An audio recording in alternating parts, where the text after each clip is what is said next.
Sudawirat sedang menatap tajam kepada sang kakek karena dia berduaan dengan Lokahita yang mana Lokahita pun tidak bisa berkata apa-apa lagi, dikarenakan sang Lokahita pun merasa bersalah dikiranya ia berduaan dengan bermesraan dengan sang kakek angkatnya itu.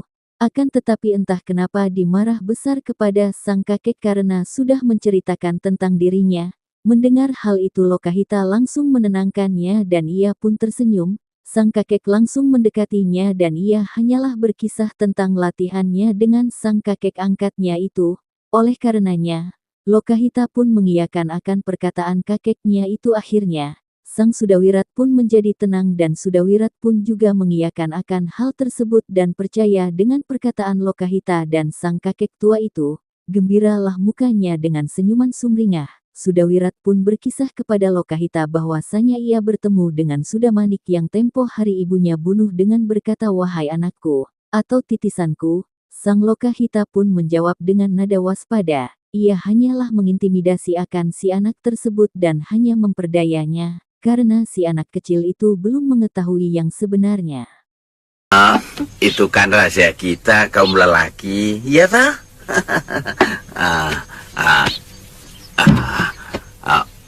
Bibimu menanyakan tentang perkembangan bela dirimu.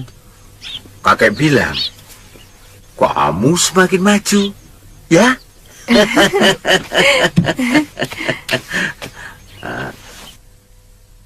Oh ya, Bi.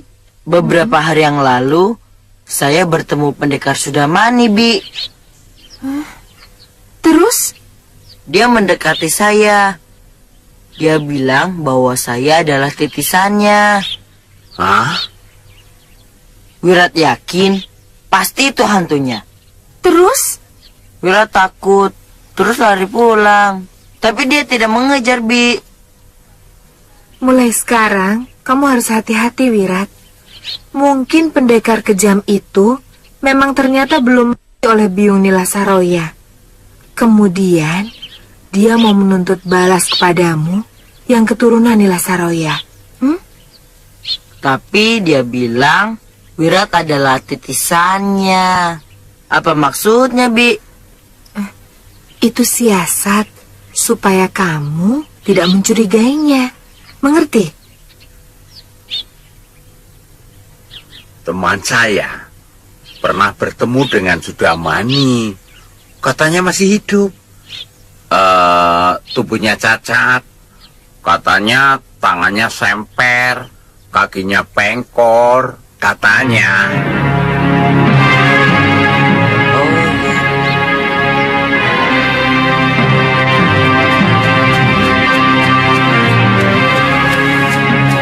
Di Gunung Kencana diperlihatkan seseorang yang gagah berani dengan kudanya. Ternyata ia menuju ke sebuah pasar yang ada di bawah untuk mencari sesuatu dengan tempuh perjalanan sekitar seharian semalaman, yang mana itu adalah pria mitra, yang mana seketika Nia sampai di pasar dan ada seseorang yang memanggilnya, sehingga ternyata pria mitra mengenali akan orang tersebut yakni yang bernama lengkap adalah Lokahita. Di sana juga ada Sudawirat yang menemani. Melihat yang demikian itu pria mitra pun senang karena ia menemukan akan adiknya yang telah lama ia mencarinya. Ternyata mendengar kabar yang demikian itu Lokahita pun juga merasakan kesenangan karena kakaknya itu telah berjodoh dengan wanita yang benar. Karenanya sang pria mitra pun mengajaknya ke tempat perguruan Gunung Kencana, tempat dari perguruan Kiparon Wajah yang ada di sana. Hingga mereka pun pergi dari pasar itu karena barang yang mereka cari sudah ada ditemukan, kemudian pulang menuju padepokan Gunung Kencana.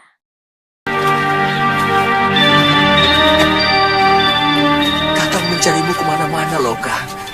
Kakang mengkhawatirkan keselamatanmu. Iya, sejak Kakang ditugaskan menyamar di Kalinggapura, kita tidak pernah bertemu. Saya dengar Kakang ikut berperang melawan Kalinggapura. Iya, saya memihak Guru Nilasaroya membantu Giriwara. Dalam pertempuran, Guru Nilasaroya terkena ajian cahaya inti api oleh Suliwa. Begitupun Kakang. Kalau tidak segera ditolong oleh mertua Kakang, mungkin Kakang sudah tewas. Mertua? Ya, akhirnya Kakang kawin dengan putri paman Paron Wajah. yang sejak kecil dijodohkan dengan Kakang. Oh, Nini Padmasari. Syukurlah, akhirnya Kakang ketemu jodoh yang benar. Terus terang, saya agak khawatir waktu Kakang di Halimun Petak. Jadi apa rencana Kakang selanjutnya? Saya ingin mengajak kalian ke Padepokan Gunung Kencana. Paman Panurwaja dan Padmasari ingin sekali bertemu kalian. Ayo. Ayo.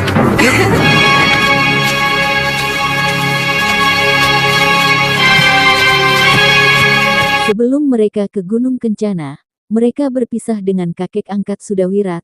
Mereka ingin pergi ke Gunung Kencana karena ia ingin memperkenalkan akan adiknya dengan pria mitra kepada mertua dan istri dari pria mitra, yang mana mereka pun berpisah dengan sang kakek, yang mana sang kakek itu berpesan agar mengunjungi rumah si kakek, yang mana kakek itu masih sendirian. Bagaimana tidak, ia tidak ada istri dan masih jomblo seperti yang menonton ini kayaknya sih. Hehehe. Perpisahan pun dimulai, mereka melanjutkan perjalanan ke Gunung Kencana, yang mana itu menempuh seharian semalaman. Dan Bibi Lokahita akan kembali ke rumah kakek.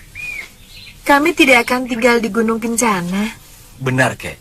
Saya hanya ingin memperkenalkan adik saya Lokahita pada istri dan mertua saya.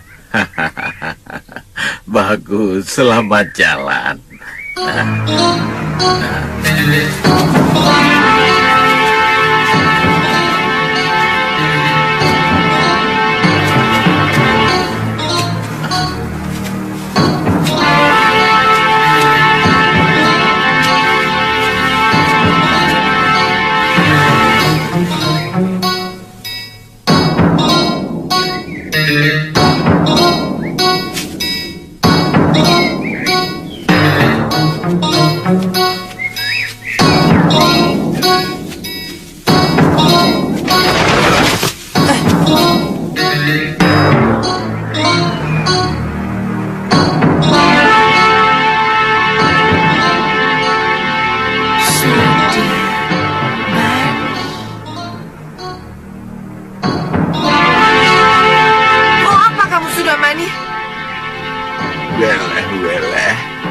Anakku Sudawirat, kemari nak, jangan takut, aku Bopo.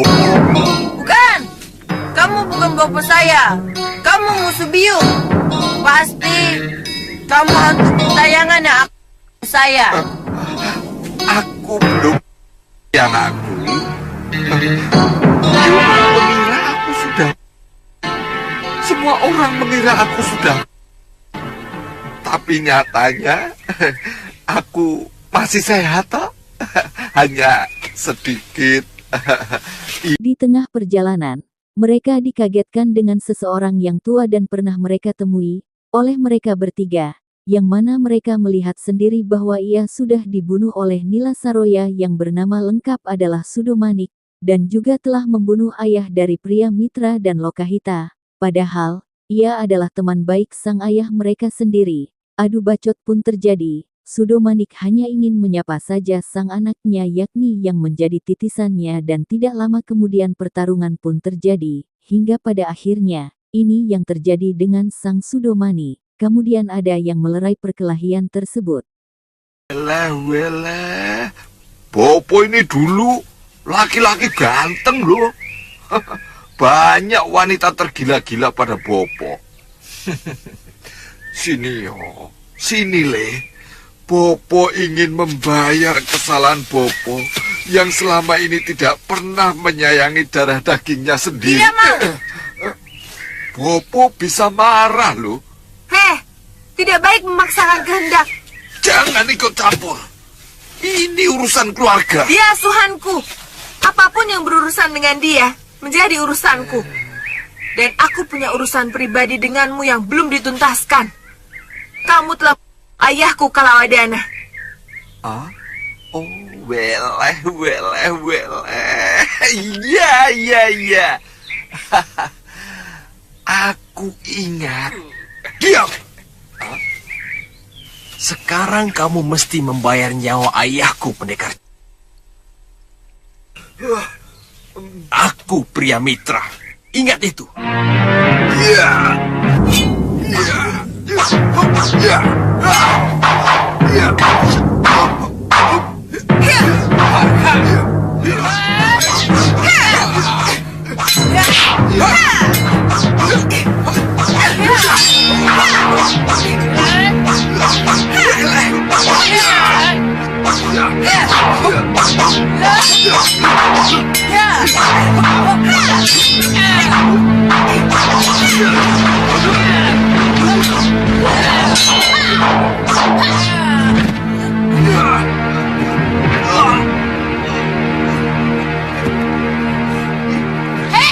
Tidak tahu malu. Sudah dikasih izin melihat, malah kau dekati juga. Mereka pun dipisahkan oleh Durgandini, yang mana mereka mengetahui akan mereka bertiga dia sebagai murid dan satunya adalah murid dari Bilasaroya, sehingga Sang Sudomani pun dimarahi oleh Sang Durgandini yang mana mereka saling kutuk-mengutuk dan pada akhirnya, Sang Sudomanik pun berbicara dengan lantangnya sehingga mereka pun menyerang Sudomani, dan Durgandini pun berbicara keras untuk melerai mereka berdua menyerang akan Sudomani.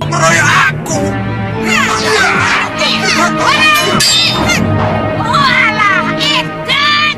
Anak-anak kualat, kalian rupanya minta dihajar. Pendekar ini memang pantas untuk direncah ramai-ramai. Apa kalian masih mau melawan? Setelah keadaannya sudah jompo seperti ini. Contoh yang guru sebutkan hanya untuk manusia. Makhluk itu bukan manusia, guru. Apa? Musuh kalian sudah tidak berdaya. Apa kalian masih mau juga? Manusiakah namanya yang tega sahabatnya sendiri dan mau mencoba putra-putri sahabatnya itu? Manusiakah dia yang dengan kejam gadis-gadis suci? Dia ingin saya, guru. Dia pernah mengintip saya waktu saya sedang berburu di hutan. Itu tidak benar. Dia ingin membalas dendam karena dulu pernah dikalahkan Biung Nilasaroya. Bohong. Kalau aku inginmu, itu mudah sekali. Aku punya sumpit beracun. Buktinya kamu mengintip gerak-gerikku. Wirat anakku. Aku ingin memelukmu, nak. Kamu adalah titisanku. Sejahat apapun, kamu tetap titisanku. Waktu itu, dalam keadaan tertotok urat saraf geraknya, biungmu, aku. Pertarungan pun berhenti sejenak dan akhirnya, Lokahita dan pria mitra menjelaskan tentang keadaan Sudomani yang sebenarnya, yang tega membunuh sahabatnya sendiri sehingga, Sudomanik pun menjelaskan ia hanya ingin bertemu dengan Sudawirat, yang mana Sang Sudawirat yang ia mengaku sebagai titisan darinya, sehingga Sang Sudawirat pun terpelongo dan terdiam hingga ia berteriak, tidak jelas, tentang keadaan dari dirinya yang mana Lokahita pun menjelaskan, kepada Sudomanik, ia telah menyakiti hati Sudawirat, yang mana ia juga malu terhadap Sang Sudomanik apabila ia mempunyai bapa seperti Sudomanik tersebut, sehingga Sudomanik pun memohon karenanya Sang pria mitra juga menjelaskan apabila ia masih melindungi Sang Sudomani itu berarti Durgandini juga menjadi musuhnya. Seketika itulah ia kabur dan pergi dari tempat tersebut hingga Sudomanik dimarahi oleh Sang Durgandini. Nyai akan menjadi musuh saya. Bicaramu memang lancang, pria mitra. Kalian memang sambil mana pun bisa kupitas kalian. Tunggu, berhenti. Ini juga sudah kubilang, jangan dekati anak di Lasaroya. Tapi dasar gablek kamu. Lokahita itu memang benar. Demit manapun malu menjadi anakmu. Jangan begitu toh. Niatku baik, Durgandini. Aku ingin bertobat. Aku ingin memperbaiki kejahatan yang telah kulakukan. Tidak usah. Kalau kamu ingin bertobat, perbaiki saja cara hidupmu.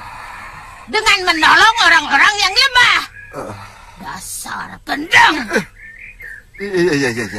Ya. Ya.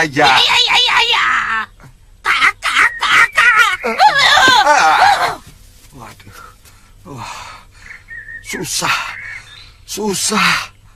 Susah sekali mau jadi orang baik. Dewa, kamu lihat sendiri kan? Aku niat berbuat baik, malah dikeroyok. Jangan salahkan aku loh. Kalau suatu saat aku kembali jahat. Wirat, Jangan dekati aku. Aku manusia. Darahku darah. Sudawirat pun lari dan berhenti di suatu pohon besar, dan akhirnya menangis karena tidak bisa menerima kenyataan bahwa sang ayahnya itu adalah Sudomanik yang mana ia seakan jijik melihatnya. Kemudian datanglah Lokahita sambil menjelaskan sesuatu yang akan membuat Sudawirat tenang. Ia pun menjadi tenang setelah menangis terseduh-seduh, sehingga sang Sudawirat pun menjadi tenang hatinya setelah memeluk dan mendengarkan Lokahita. Ia pun menjadi tenang dan bahagia sampai pada saat malamnya tiba. Mereka beristirahat di hutan dengan api unggun yang sejuk dan hangat. Pria Mitra pun berbincang dengan sang adik yakni Lokahita yang mana ia memperbincangkan tentang anaknya mendiang dari gurunya tersebut, yaitu adalah Bila Saroya.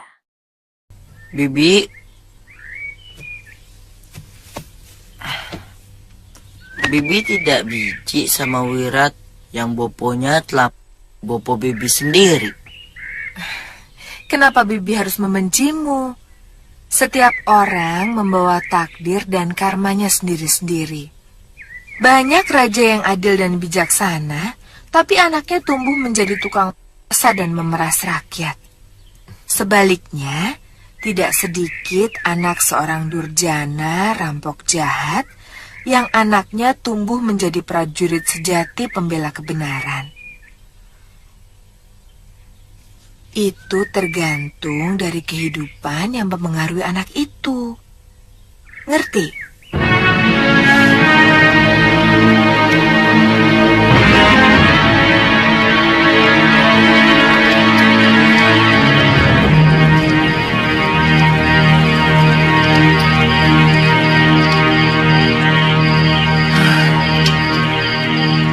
Anak ini kelihatannya sangat terpukul sekali.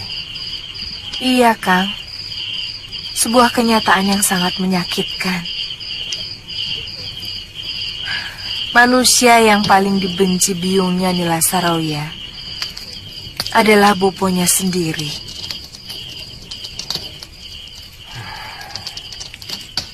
Sudah mani.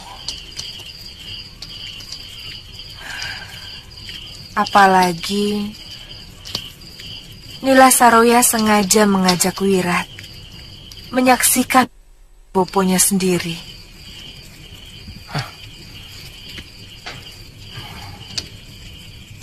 Yang penting, jangan pernah kamu menyinggung secuil pun tentang pendekar itu. Biarkan kejadian tadi siang merupakan mimpi buruk yang akhirnya bisa dilupakan oleh Sudawirat. Iya, mudah-mudahan, Kang.